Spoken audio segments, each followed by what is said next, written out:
Welcome to my YouTube channel learning zone. ਅੱਜ ਅਸੀਂ polity ਦੇ ਬਹੁਤ ਹੀ ਮਹੱਤਵਪੂਰਨ ਟੌਪਿਕ ਸੰਸਦ ਬਾਰੇ ਪੜ੍ਹਾਂਗੇ। ਹੁਣ ਅਸੀਂ ਵੀਡੀਓ ਨੂੰ ਸ਼ੁਰੂ ਕਰਦੇ ਹਾਂ। ਪ੍ਰਸ਼ਨ ਨੰਬਰ 1, ਭਾਰਤੀ ਸੰਵਿਧਾਨ ਵਿੱਚ ਸੰਸਦੀ ਪ੍ਰਣਾਲੀ ਕਿਸ ਦੇਸ਼ ਤੋਂ ਲਈ ਗਈ ਹੈ? America, Canada, Britain, Germany. ਇਸ ਦਾ ਸਹੀ ਉੱਤਰ ਆਪਸ਼ਨ ਸੀ, ਬ੍ਰਿਟੇਨ। ਪ੍ਰਸ਼ਨ ਨੰਬਰ 2, ਪਾਰਲੀਮੈਂਟ ਸ਼ਬਦ ਕਿਸ ਭਾਸ਼ਾ ਤੋਂ ਲਿਆ ਗਿਆ ਹੈ? ਲੈਟਨ, ਗਰੀਕ, ਫਰਾਂਸੀਸੀ, ਅਰਬੀ। ਇਸ ਦਾ ਸਹੀ ਉੱਤਰ ਆਪਸ਼ਨ ਸੀ, ਫਰਾਂਸੀਸੀ ਭਾਸ਼ਾ ਤੋਂ ਇਹ ਸ਼ਬਦ ਲਿਆ ਗਿਆ ਹੈ। ਪ੍ਰਸ਼ਨ ਨੰਬਰ 3, ਭਾਰਤੀ ਸੰਸਦ ਦੇ ਕਿੰਨੇ ਅੰਗ ਹਨ? 1, 2, 3, 4। ਇਸ ਦਾ ਸਹੀ ਉੱਤਰ ਆਪਸ਼ਨ ਸੀ, 3। ਪ੍ਰਸ਼ਨ ਨੰਬਰ 4, ਅਵਿਸ਼ਵਾਸ ਦਾ ਮਤਾ ਮੋਸ਼ਨ ਆਫ ਨੋਨ ਕੌਨਫੀਡੈਂਸ ਕਿੱਥੇ ਪੇਸ਼ ਕੀਤਾ ਜਾਂਦਾ ਹੈ? ਕੇਵਲ ਲੋਕ ਸਭਾ, ਕੇਵਲ ਰਾਜ ਸਭਾ, ਉਪਰੋਕਤ ਦੋਵੇਂ, ਕੇਵਲ ਰਾਸ਼ਟਰਪਤੀ ਕੋਲ।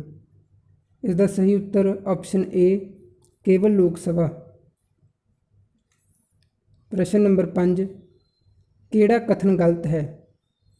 ਭਾਰਤੀ ਸੰਸਦ ਪ੍ਰਭੂ ਸੱਤਾ ਸੰਪੰਨ ਹੈ, ਸੰਸਦ ਦੇ 2 ਸਦਨ ਹਨ, ਰਾਸ਼ਟਰਪਤੀ ਸੰਸਦ ਦਾ ਹਿੱਸਾ ਹੁੰਦਾ ਹੈ, ਲੋਕ ਸਭਾ ਹੇਠਲਾ ਸਦਨ ਹੈ। ਇਸ ਦਾ ਸਹੀ ਉੱਤਰ ਆਪਸ਼ਨ ਏ, ਭਾਰਤੀ ਸੰਸਦ ਪ੍ਰਭੂ ਸੱਤਾ ਸੰਪੰਨ ਹੈ। ਇਹ ਕਥਨ ਗਲਤ ਹੈ ਕਿਉਂਕਿ ਸੰਸਦ ਦੁਆਰਾ ਬਣਾਏ ਗਏ ਕਾਨੂੰਨਾਂ ਨੂੰ ਸਰਵਉੱਚ ਅਦਾਲਤ ਵਿੱਚ ਚੈਲੰਜ ਕੀਤਾ ਜਾ ਸਕਦਾ ਹੈ। ਪ੍ਰਸ਼ਨ ਨੰਬਰ 6, ਧਨ ਬਿੱਲ ਕਿੱਥੇ ਪੇਸ਼ ਕੀਤਾ ਜਾਂਦਾ ਹੈ? ਕੇਵਲ ਲੋਕ ਸਭਾ, ਕੇਵਲ ਰਾਜ ਸਭਾ, ਉਪਰੋਕਤ ਦੋਵੇਂ, ਕੇਵਲ ਰਾਸ਼ਟਰਪਤੀ ਕੋਲ। ਇਸ ਦਾ ਸਹੀ ਉੱਤਰ ਆਪਸ਼ਨ ਏ, ਕੇਵਲ ਲੋਕ ਸਭਾ। ਪ੍ਰਸ਼ਨ ਨੰਬਰ 7, ਭਾਰਤੀ ਸੰਸਦ ਦੇ 3 ਅੰਗ ਕਿਹੜੇ ਕਿਹੜੇ ਹਨ? ਲੋਕ ਸਭਾ, ਰਾਜ ਸਭਾ, ਰਾਸ਼ਟਰਪਤੀ, ਉਪਰੋਕਤ ਸਾਰੇ। ਇਸ ਦਾ ਸਹੀ ਉੱਤਰ ਆਪਸ਼ਨ ਡੀ, ਉਪਰੋਕਤ ਸਾਰੇ। ਪ੍ਰਸ਼ਨ ਨੰਬਰ 8, ਭਾਰਤੀ ਸੰਸਦ ਦਾ ਉੱਪਰਲਾ ਸਦਨ ਕਿਹੜਾ ਹੈ? ਲੋਕ ਸਭਾ, ਰਾਜ ਸਭਾ, ਰਾਸ਼ਟਰਪਤੀ ਭਵਨ, ਵਿਧਾਨ ਸਭਾ। ਇਸ ਦਾ ਸਹੀ ਉੱਤਰ ਆਪਸ਼ਨ ਬੀ, ਰਾਜ ਸਭਾ। ਪ੍ਰਸ਼ਨ ਨੰਬਰ 9, ਭਾਰਤੀ ਸੰਸਦ ਦਾ ਹੇਠਲਾ ਸਦਨ ਕਿਹੜਾ ਹੈ? ਲੋਕ ਸਭਾ, ਰਾਜ ਸਭਾ, ਰਾਸ਼ਟਰਪਤੀ ਭਵਨ, ਵਿਧਾਨ ਸਭਾ। ਇਸ ਦਾ ਸਹੀ ਉੱਤਰ ਆਪਸ਼ਨ ਏ, ਲੋਕ ਸਭਾ।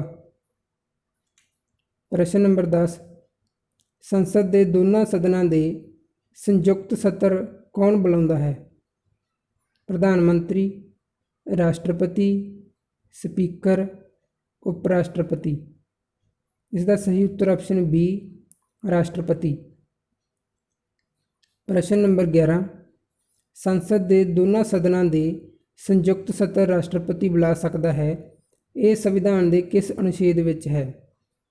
ਅਨੁਛੇਦ 106, ਅਨੁਛੇਦ 108, ਅਨੁਛੇਦ 110, ਅਨੁਛੇਦ 112। ਇਸ ਦਾ ਸਹੀ ਉੱਤਰ ਆਪਸ਼ਨ ਬੀ, ਅਨੁਛੇਦ 108। ਪ੍ਰਸ਼ਨ ਨੰਬਰ 12, ਭਾਰਤੀ ਸੰਸਦ ਦੀ ਵਿਵਸਥਾ ਸੰਵਿਧਾਨ ਦੇ ਕਿਸ ਅਨੁਛੇਦ ਅਧੀਨ ਹੈ? ਅਨੁਛੇਦ 78, ਅਨੁਛੇਦ 79, ਅਨੁਛੇਦ 80, ਅਨੁਛੇਦ 81। ਇਸ ਦਾ ਸਹੀ ਉੱਤਰ ਆਪਸ਼ਨ ਬੀ, ਅਨੁਛੇਦ 79। ਪ੍ਰਸ਼ਨ ਨੰਬਰ 13, ਰਾਜ ਸਭਾ ਦੀ ਵਿਵਸਥਾ ਭਾਰਤੀ ਸੰਵਿਧਾਨ ਦੇ ਕਿਸ ਅਨੁਛੇਦ ਅਧੀਨ ਹੈ? ਅਨੁਛੇਦ 78, ਅਨੁਛੇਦ 79, ਅਨੁਛੇਦ 80, ਅਨੁਛੇਦ 81।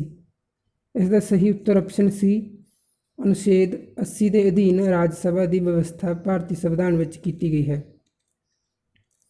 ਪ੍ਰਸ਼ਨ ਨੰਬਰ 14, ਲੋਕ ਸਭਾ ਦੀ ਵਿਵਸਥਾ ਸੰਵਿਧਾਨ ਦੇ ਕਿਸ ਅਨੁਛੇਦ ਅਧੀਨ ਹੈ? ਅਨੁਛੇਦ 78, ਅਨੁਛੇਦ 79, ਅਨੁਛੇਦ 80, ਅਨੁਛੇਦ 81। ਇਸ ਦਾ ਸਹੀ ਉੱਤਰ ਆਪਸ਼ਨ ਡੀ, ਅਨੁਛੇਦ 81। ਪ੍ਰਸ਼ਨ ਨੰਬਰ 15, ਕਿਸ ਸਦਨ ਨੂੰ ਹਾਊਸ ਆਫ ਪੀਪਲ ਵੀ ਕਿਹਾ ਜਾਂਦਾ ਹੈ। ਲੋਕ ਸਭਾ, ਰਾਜ ਸਭਾ, ਰਾਸ਼ਟਰਪਤੀ ਭਵਨ, ਵਿਧਾਨ ਸਭਾ। ਇਸ ਦਾ ਸਹੀ ਉੱਤਰ ਆਪਸ਼ਨ ਏ ਲੋਕ ਸਭਾ। ਇਸ ਨੂੰ 1954 ਵਿੱਚ ਹਾਊਸ ਆਫ ਪੀਪਲ ਦੇ ਨਾਂ ਨਾਲ ਜਾਣਿਆ ਜਾਣ ਲੱਗਾ। ਪ੍ਰਸ਼ਨ ਨੰਬਰ 16, ਲੋਕ ਸਭਾ ਦਾ ਮੈਂਬਰ ਕਾਰਜਕਾਲ ਕਿੰਨਾ ਹੁੰਦਾ ਹੈ? 2 ਸਾਲ, 4 ਸਾਲ, 5 ਸਾਲ, 6 ਸਾਲ। ਇਸ ਦਾ ਸਹੀ ਉੱਤਰ ਆਪਸ਼ਨ ਸੀ 5 ਸਾਲ। ਪ੍ਰਸ਼ਨ ਨੰਬਰ 17, ਲੋਕ ਸਭਾ ਦੇ ਮੈਂਬਰ ਕਿਸ ਦੁਆਰਾ ਚੁਣੇ ਜਾਂਦੇ ਹਨ? ਲੋਕਾਂ ਦੁਆਰਾ, ਵਿਧਾਨ ਸਭਾ ਦੇ ਮੈਂਬਰਾਂ ਦੁਆਰਾ, ਪ੍ਰਧਾਨ ਮੰਤਰੀ ਦੁਆਰਾ, ਰਾਸ਼ਟਰਪਤੀ ਦੁਆਰਾ। ਇਸ ਦਾ ਸਹੀ ਉੱਤਰ ਆਪਸ਼ਨ ਏ ਲੋਕਾਂ ਦੁਆਰਾ। ਪ੍ਰਸ਼ਨ ਨੰਬਰ 18, ਲੋਕ ਸਭਾ ਦੀ ਕਾਰਵਾਈ ਜਾਰੀ ਰੱਖਣ ਲਈ ਕਿੰਨਾ ਕੋਰਮ ਨਿਸ਼ਚਿਤ ਕੀਤਾ ਗਿਆ ਹੈ? 1/6, 1/8, 1/10, 1/12। ਇਸ ਦਾ ਸਹੀ ਉੱਤਰ ਆਪਸ਼ਨ ਸੀ 1/10। ਸੰਸਦ ਦੇ ਲੋਕ ਸਭਾ ਦੇ ਕੁੱਲ ਮੈਂਬਰਾਂ ਦਾ 1/10 ਭਾਗ ਸੰਸਦ ਦੀ ਕਾਰਵਾਈ ਚੱਲਣ ਲਈ ਜ਼ਰੂਰੀ ਹੁੰਦਾ ਹੈ। ਇਸ ਲਈ ਸੰਸਦ ਦਾ ਕੋਰਮ 54 ਮੈਂਬਰ ਬਣਦੇ ਹਨ। ਪ੍ਰਸ਼ਨ ਨੰਬਰ 19, ਲੋਕ ਸਭਾ ਦੇ ਅਧਿਅਕਸ਼ ਦੀ ਚੋਣ ਕੌਣ ਕਰਦਾ ਹੈ? ਪ੍ਰਧਾਨ ਮੰਤਰੀ, ਰਾਸ਼ਟਰਪਤੀ, ਲੋਕ ਸਭਾ ਦੇ ਮੈਂਬਰ, ਲੋਕਾਂ ਦੁਆਰਾ। ਇਸ ਦਾ ਸਹੀ ਉੱਤਰ ਆਪਸ਼ਨ ਸੀ ਲੋਕ ਸਭਾ ਦੇ ਮੈਂਬਰ ਆਪਣੇ ਵਿੱਚੋਂ ਲੋਕ ਸਭਾ ਦੇ ਅਧਿਅਕਸ਼ ਦੀ ਚੋਣ ਕਰਦੇ ਹਨ। ਪ੍ਰਸ਼ਨ ਨੰਬਰ 20, ਸੰਯੁਕਤ ਸਤਰ ਦੀ ਪ੍ਰਧਾਨਗੀ ਕੌਣ ਕਰਦਾ ਹੈ? ਰਾਸ਼ਟਰਪਤੀ, ਲੋਕ ਸਭਾ ਦਾ ਸਪੀਕਰ, ਰਾਜ ਸਭਾ ਦਾ ਸਪੀਕਰ, ਪ੍ਰਧਾਨ ਮੰਤਰੀ। ਇਸ ਦਾ ਸਹੀ ਉੱਤਰ ਆਪਸ਼ਨ ਬੀ ਲੋਕ ਸਭਾ ਦਾ ਸਪੀਕਰ। ਪ੍ਰਸ਼ਨ ਨੰਬਰ 21, ਲੋਕ ਸਭਾ ਦਾ ਮੈਂਬਰ ਬਣਨ ਲਈ ਘੱਟੋ ਘੱਟ ਕਿੰਨੀ ਉਮਰ ਹੋਣੀ ਚਾਹੀਦੀ ਹੈ? 18 ਸਾਲ, 22 ਸਾਲ, 25 ਸਾਲ, 30 ਸਾਲ। ਇਸ ਦਾ ਸਹੀ ਉੱਤਰ ਆਪਸ਼ਨ ਸੀ 25 ਸਾਲ। ਪ੍ਰਸ਼ਨ ਨੰਬਰ 22, ਲੋਕ ਸਭਾ ਦੇ ਮੈਂਬਰਾਂ ਦੀ ਸੰਖਿਆ ਵੱਧ ਤੋਂ ਵੱਧ ਕਿੰਨੀ ਹੁੰਦੀ ਹੈ? ਇਸ ਦਾ ਸਹੀ ਉੱਤਰ ਆਪਸ਼ਨ ਸੀ 550। ਪ੍ਰਸ਼ਨ ਨੰਬਰ 23, ਵਰਤਮਾਨ ਸਮੇਂ ਲੋਕ ਸਭਾ ਦੇ ਮੈਂਬਰਾਂ ਦੀ ਗਿਣਤੀ ਕਿੰਨੀ ਹੈ? 543, 545, 550, 552। ਇਸ ਦਾ ਸਹੀ ਉੱਤਰ ਆਪਸ਼ਨ ਏ 543। ਵਰਤਮਾਨ ਸਮੇਂ ਲੋਕ ਸਭਾ ਵਿੱਚ 543 ਮੈਂਬਰ ਹਨ।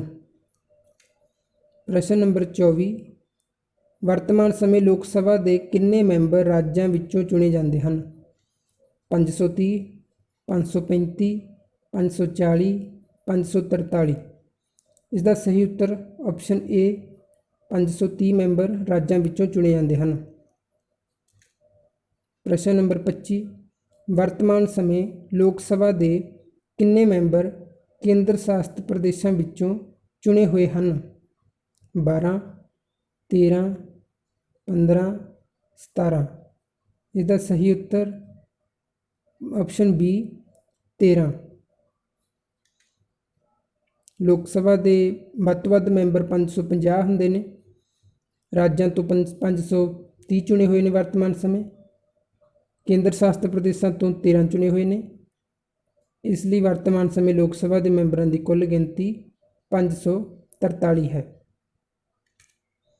ਲੋਕ ਸਭਾ ਵਿੱਚ ਰਾਸ਼ਟਰਪਤੀ ਐਂਗਲੋ ਇੰਡੀਅਨ ਸਮੁਦਾਇ ਦੇ ਕਿੰਨੇ ਮੈਂਬਰ ਨਿਯੁਕਤ ਕਰਦਾ ਹੈ? 1, 2, 3। ਡੀ ਆਪਸ਼ਨ ਕੋਈ ਨਹੀਂ। ਇਸ ਦਾ ਸਹੀ ਉੱਤਰ ਆਪਸ਼ਨ ਡੀ ਕੋਈ ਨਹੀਂ। ਪਹਿਲਾਂ ਰਾਸ਼ਟਰਪਤੀ ਨੂੰ ਲੋਕ ਸਭਾ ਵਿੱਚ 2 ਐਂਗਲੋ ਇੰਡੀਅਨ ਸਮੁਦਾਇ ਦੇ ਮੈਂਬਰ ਨਾਮਜ਼ਦ ਕਰਨ ਦਾ ਅਧਿਕਾਰ ਸੀ, ਪਰੰਤੂ 104 ਸੰਵਿਧਾਨਕ ਸੋਧ ਦੇ ਵਿੱਚ ਇਸ ਨੂੰ ਖਤਮ ਕਰ ਦਿੱਤਾ ਗਿਆ ਹੈ। ਹੁਣ ਰਾਸ਼ਟਰਪਤੀ ਲੋਕ ਸਭਾ ਵਿੱਚ ਕੋਈ ਵੀ ਵਿਅਕਤੀ ਨੂੰ ਨਾਮਜ਼ਦ ਨਹੀਂ ਕਰਦਾ। ਪ੍ਰਸ਼ਨ ਨੰਬਰ 27, ਲੋਕ ਸਭਾ ਵਿੱਚ ਵਿਰੋਧੀ ਧਿਰ ਦਾ ਨੇਤਾ ਹੋਣ ਲਈ ਕਿੰਨੇ ਪ੍ਰਤੀਸ਼ਤ ਤੇ ਸੀਟਾਂ ਦਾ ਹੋਣਾ ਜ਼ਰੂਰੀ ਹੈ? 1/6, 1/8, 1/10, 1/20। ਇਸ ਦਾ ਸਹੀ ਉੱਤਰ ਆਪਸ਼ਨ ਸੀ 1/10 ਸੀਟਾਂ ਦਾ ਹੋਣਾ ਜ਼ਰੂਰੀ ਹੈ। ਪ੍ਰਸ਼ਨ ਨੰਬਰ 28, ਮੰਤਰੀ ਪ੍ਰੀਸ਼ਦ ਸਮੂਹਿਕ ਰੂਪ ਨਾਲ ਕਿਸ ਪ੍ਰਤੀ ਉੱਤਰਦਾਈ ਹੁੰਦੀ ਹੈ? ਲੋਕ ਸਭਾ, ਰਾਜ ਸਭਾ, ਰਾਸ਼ਟਰਪਤੀ, ਸਪੀਕਰ। ਇਸ ਦਾ ਸਹੀ ਉੱਤਰ ਆਪਸ਼ਨ ਏ ਲੋਕ ਸਭਾ। ਪ੍ਰਸ਼ਨ ਨੰਬਰ 29, ਪਹਿਲੀ ਲੋਕ ਸਭਾ ਦੇ ਸਪੀਕਰ ਕੌਣ ਸਨ? ਜੀ.ਵੀ. ਮਾਵਲੰਕਰ, ਮੀਰਾ ਕੁਮਾਰੀ, ਸੋਮਨਾਥ ਚੈਟਰਜੀ, ਸੀ ਰਾਜਗੋਪਾਲਚਾਰੀਆ। ਇਸ ਦਾ ਸਹੀ ਉੱਤਰ ਆਪਸ਼ਨ ਏ ਜੀ.ਵੀ. ਮਾਵਲੰਕਰ। ਪ੍ਰਸ਼ਨ ਨੰਬਰ 30, ਰਾਜ ਸਭਾ ਦੇ ਮੈਂਬਰਾਂ ਦੀ ਨਿਯੁਕਤੀ ਕੌਣ ਕਰਦਾ ਹੈ?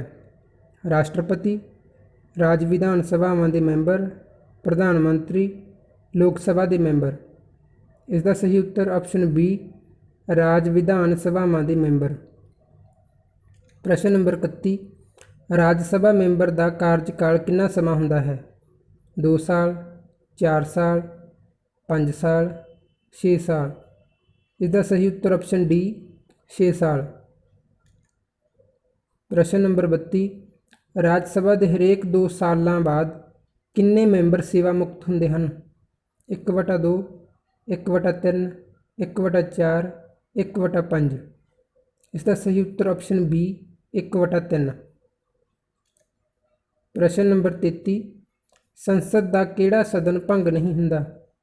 ਲੋਕ ਸਭਾ, ਰਾਜ ਸਭਾ, ਉਪਰੋਕਤ ਦੋਵੇਂ, ਕੋਈ ਨਹੀਂ।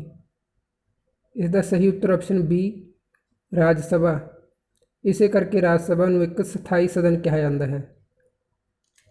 ਪ੍ਰਸ਼ਨ ਨੰਬਰ 34, ਰਾਜ ਸਭਾ ਦਾ ਸਪੀਕਰ ਕੌਣ ਹੁੰਦਾ ਹੈ? ਰਾਸ਼ਟਰਪਤੀ, ਉਪ ਰਾਸ਼ਟਰਪਤੀ, ਪ੍ਰਧਾਨ ਮੰਤਰੀ, ਮੈਂਬਰ ਆਪਣੇ ਵਿੱਚੋਂ ਚੁਣਦੇ ਹਨ।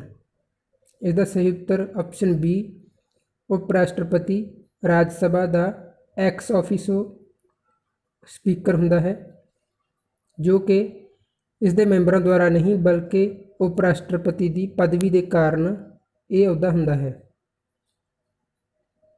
ਪ੍ਰਸ਼ਨ ਨੰਬਰ 35, ਰਾਜ ਸਭਾ ਦਾ ਮੈਂਬਰ ਬਣਨ ਲਈ ਘੱਟੋ ਘੱਟ ਕਿੰਨੀ ਉਮਰ ਹੋਣੀ ਚਾਹੀਦੀ ਹੈ? 18 ਸਾਲ, 22 ਸਾਲ, 25 ਸਾਲ, 30 ਸਾਲ। ਇਸ ਦਾ ਸਹੀ ਉੱਤਰ ਆਪਸ਼ਨ ਡੀ 30 ਸਾਲ। ਪ੍ਰਸ਼ਨ ਨੰਬਰ 37, ਰਾਜ ਸਭਾ ਦੇ ਵੱਧ ਤੋਂ ਵੱਧ ਕਿੰਨੇ ਮੈਂਬਰ ਹੋ ਸਕਦੇ ਹਨ?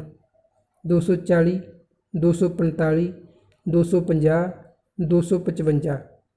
ਇਸ ਦਾ ਸਹੀ ਉੱਤਰ ਆਪਸ਼ਨ ਬੀ 245 ਮੈਂਬਰ।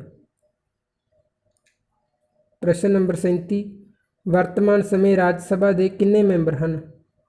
240, 245, 250, 255। ਇਸ ਦਾ ਸਹੀ ਉੱਤਰ ਆਪਸ਼ਨ ਏ 240। ਪ੍ਰਸ਼ਨ ਨੰਬਰ 38, ਰਾਸ਼ਟਰਪਤੀ ਰਾਜ ਸਭਾ ਵਿੱਚ ਕਿੰਨੇ ਮੈਂਬਰ ਨਾਮਜ਼ਦ ਕਰ ਸਕਦਾ ਹੈ? 10 ਮੈਂਬਰ, 11 ਮੈਂਬਰ, 12 ਮੈਂਬਰ, 13 ਮੈਂਬਰ। ਇਸ ਦਾ ਸਹੀ ਉੱਤਰ ਆਪਸ਼ਨ ਸੀ 12 ਮੈਂਬਰ। ਰਾਜ ਸਭਾ ਦੇ ਵੱਧ ਤੋਂ ਵੱਧ ਮੈਂਬਰ 250 ਹੁੰਦੇ ਨੇ। ਵਰਤਮਾਨ ਸਮੇਂ ਰਾਜ ਸਭਾ ਦੇ ਕੁੱਲ ਮੈਂਬਰ 245 ਨੇ। ਰਾਜਾਂ ਤੋਂ ਚੁਣੇ ਹੋਏ ਮੈਂਬਰ 229 ਹੁੰਦੇ ਨੇ। ਕੇਂਦਰ ਸ਼ਾਸਤ ਪ੍ਰਦੇਸ਼ਾਂ ਵਿੱਚੋਂ ਚੁਣੇ ਹੋਏ ਮੈਂਬਰ 4 ਹੁੰਦੇ ਨੇ ਅਤੇ ਰਾਸ਼ਟਰਪਤੀ 12 ਮੈਂਬਰ ਨਾਮਜ਼ਦ ਕਰਦਾ ਹੈ। ਇਸ ਪ੍ਰਕਾਰ ਕੁੱਲ ਮੈਂਬਰ 245 ਬਣਦੇ ਹਨ। ਪ੍ਰਸ਼ਨ ਨੰਬਰ 39, ਰਾਜ ਸਭਾ ਸੰਬੰਧੀ ਕਿਹੜਾ ਕਥਨ ਗਲਤ ਹੈ? ਰਾਜ ਸਭਾ ਦੇ ਮੈਂਬਰਾਂ ਦੀ ਚੋਣ ਖੁੱਲ੍ਹੇ ਮਤਦਾਨ ਦੁਆਰਾ ਹੁੰਦੀ ਹੈ। ਰਾਜ ਸਭਾ ਦੀ ਮੈਂਬਰੀ ਦੀ ਚੋਣ ਗੁਪਤ ਮਤਦਾਨ ਦੁਆਰਾ ਹੁੰਦੀ ਹੈ। ਰਾਜ ਸਭਾ ਸਧਾਰਨ ਬਿੱਲ ਨੂੰ 6 ਮਹੀਨੇ ਤੱਕ ਰੋਕ ਸਕਦੀ ਹੈ। ਰਾਜ ਸਭਾ ਦੀਆਂ ਸੀਟਾਂ ਰਾਜਾਂ ਵਿੱਚ ਵਸੋਂ ਦੇ ਅਨੁਪਾਤ ਵਿੱਚ ਦਿੱਤੀਆਂ ਜਾਂਦੀਆਂ ਹਨ। ਇਸ ਦਾ ਸਹੀ ਉੱਤਰ ਆਪਸ਼ਨ ਬੀ ਰਾਜ ਸਭਾ ਦੀ ਮੈਂਬਰੀ ਦੀ ਚੋਣ ਗੁਪਤ ਮਤਦਾਨ ਦੁਆਰਾ ਹੁੰਦੀ ਹੈ। ਇਹ ਕਥਨ ਗਲਤ ਹੈ ਕਿਉਂਕਿ ਇਸ ਦੀ ਚੋਣ ਖੁੱਲ੍ਹੇ ਮਤਦਾਨ ਦੁਆਰਾ ਹੁੰਦੀ ਹੈ। ਪ੍ਰਸ਼ਨ ਨੰਬਰ 40, ਵਰਤਮਾਨ ਸਮੇਂ ਰਾਜ ਸਭਾ ਦੇ ਸਪੀਕਰ ਕੌਣ ਹਨ? ਸ਼੍ਰੀ ਰਾਮਨਾਥ ਕੋਵਿੰਦ, ਐਮ ਵੈਂਕਈਆ ਨਾਇਡੂ, ਓਮ ਬਿਰਲਾ, ਮੀਰਾ ਕੁਮਾਰ। ਇਸ ਦਾ ਸਹੀ ਉੱਤਰ option B M Venkaiah Naidu, ਜੋ ਕਿ ਭਾਰਤ ਦੇ ਉਪ ਰਾਸ਼ਟਰਪਤੀ ਹਨ। ਪ੍ਰਸ਼ਨ ਨੰਬਰ 41 ਸੰਵਿਧਾਨ ਅਨੁਸਾਰ ਸੰਸਦ ਦੇ ਦੋਨਾਂ ਸਦਨਾਂ ਇਜਲਾਸ ਇੱਕ ਸਾਲ ਵਿੱਚ ਘੱਟੋ ਘੱਟ ਕਿੰਨੀ ਵਾਰ ਬੁਲਾਉਣਾ ਜ਼ਰੂਰੀ ਹੈ? 1 ਵਾਰ, 2 ਵਾਰ, 3 ਵਾਰ, 4 ਵਾਰ। ਇਸ ਦਾ ਸਹੀ ਉੱਤਰ ਆਪਸ਼ਨ ਬੀ 2 ਵਾਰ। ਪ੍ਰਸ਼ਨ ਨੰਬਰ 42 ਸੰਸਦ ਦੇ ਕਿਸੇ ਵੀ ਸਦਨ ਦੇ 2 ਇਜਲਾਸਾਂ ਵਿਚਕਾਰ ਘੱਟੋ ਘੱਟ ਕਿੰਨੇ ਮਹੀਨੇ ਤੋਂ ਵੱਧ ਦਾ ਸਮਾਂ ਨਹੀਂ ਹੋਣਾ ਚਾਹੀਦਾ? 2 ਮਹੀਨੇ, 3 ਮਹੀਨੇ, 6 ਮਹੀਨੇ, 12 ਮਹੀਨੇ। ਇਸ ਦਾ ਸਹੀ ਉੱਤਰ ਆਪਸ਼ਨ ਸੀ 6 ਮਹੀਨੇ ਤੋਂ ਵੱਧ ਦਾ ਸਮਾਂ 2 ਇਜਲਾਸਾਂ ਵਿਚਕਾਰ ਨਹੀਂ ਹੋਣਾ ਚਾਹੀਦਾ। ਪ੍ਰਸ਼ਨ ਨੰਬਰ 43 ਸੰਸਦ ਨੂੰ ਕੌਣ ਭੰਗ ਕਰ ਸਕਦਾ ਹੈ? ਰਾਸ਼ਟਰਪਤੀ, ਪ੍ਰਧਾਨ ਮੰਤਰੀ, ਲੋਕ ਸਭਾ ਸਪੀਕਰ, ਉਪ ਰਾਸ਼ਟਰਪਤੀ। ਇਸ ਦਾ ਸਹੀ ਉੱਤਰ ਆਪਸ਼ਨ ਏ ਰਾਸ਼ਟਰਪਤੀ। ਪ੍ਰਸ਼ਨ ਨੰਬਰ 44 ਕਿਸ ਅਨੁਛੇਦ ਵਿੱਚ ਸੰਸਦ ਦੀ ਸੰਯੁਕਤ ਬੈਠਕ ਬਾਰੇ ਦੱਸਿਆ ਗਿਆ ਹੈ? ਅਨੁਛੇਦ 106, ਅਨੁਛੇਦ 108, ਅਨੁਛੇਦ 110, ਅਨੁਛੇਦ 112। ਇਸ ਦਾ ਸਹੀ ਉੱਤਰ ਆਪਸ਼ਨ ਬੀ ਅਨੁਛੇਦ 108। ਪ੍ਰਸ਼ਨ ਨੰਬਰ 45 ਭਾਰਤੀ ਇਤਿਹਾਸ ਵਿੱਚ ਹੁਣ ਤੱਕ ਕਿੰਨੇ ਵਾਰ ਸੰਸਦ ਦੀ ਸੰਯੁਕਤ ਬੈਠਕ ਹੋ ਚੁੱਕੀ ਹੈ? 1 ਵਾਰ, 2 ਵਾਰ, 3 ਵਾਰ, 4 ਵਾਰ। इसका सही उत्तर ऑप्शन सी 3 वार। 1961 में दहेज मनाही बिल वास्ते संयुक्त सत्र सद्या गया सी। 1978 बैंक सेवा आयोग बिल, 2002 में अतवाद रोकू बिल संबंधी। प्रश्न नंबर 46 पहली बार लोक सभा का गठन कदों होया? इसका सही उत्तर ऑप्शन ए 17 अप्रैल 1952 ईस्वी में। प्रश्न नंबर 47 संसद का जीरो काल कदों शुरू होंदा है? 10 तो 11 बजे तक, 11 तो 12 बजे तक, 12 तो 1 बजे तक, 1 तो 2 बजे तक। इसका सही उत्तर ऑप्शन सी 12 तो 1 बजे तक। प्रश्न नंबर 48 संसद में प्रश्न काल कदों तो कदों तक होंदा है? 10 तो 11 बजे तक, 11 तो 12 बजे तक, 12 तो 1 बजे तक, 1 तो 2 बजे तक। इसका सही उत्तर ऑप्शन बी 11 तो 12 बजे तक। प्रश्न नंबर 49 धन बिल संबंधी फैसला कौन करता है? लोक सभा स्पीकर, राष्ट्रपति, प्रधानमंत्री, राज्य सभा स्पीकर। इसका सही उत्तर ऑप्शन ए लोक सभा स्पीकर। प्रश्न नंबर 50 धन बिल संबंधी व्यवस्था किस अनुच्छेद विच है? अनुच्छेद 108, अनुच्छेद 110, अनुच्छेद 112, अनुच्छेद 116। इसका सही उत्तर ऑप्शन बी अनुच्छेद 110।